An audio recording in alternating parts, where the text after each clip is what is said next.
আজকে একটা ছোট্ট ভিডিওর মাধ্যমে কিছু কথা শেয়ার করার জন্য এসেছি। তো আমি দীর্ঘ অনেকদিন ধরে কোনো ভিডিও শেয়ার করি না। তো আমার নিজের শারীরিক অসুস্থতা এবং আরজি করের যে এই মর্মান্তিক মৃত্যু, যেটা আমরা মেনে নিতে পারছি না, মেনে নেবই বা কী করে।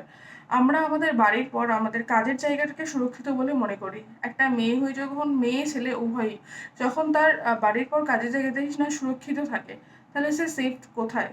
কোথায় গিয়ে নিজেকে সুরক্ষিত রাখবে? কিছু বলার নেই। আজ ১৬ দিন হলো, এর কোনো বিচার নেই। প্রশ্ন অনেক আমাদের, উত্তর দেওয়ার মানুষ নেই। সবাইকে একটাই কথা বলার, তোমরা যে যেটা পারো তার মাধ্যমে প্রতিবাদ মিছিল গড়ে তোলো। মিছিল মানে এটা বলছি না রাস্তায় বেরিয়েই তোমাদেরকে মিছিল করতে হবে। তুমি কবিতা পারলে কবিতা, গান পারলে গান, নাচ পারলে নাচ, সমস্ত কিছুর মাধ্যমে প্রতিবাদ করা যায়। তুমি তোমার জায়গা থেকে প্রতিবাদ করো।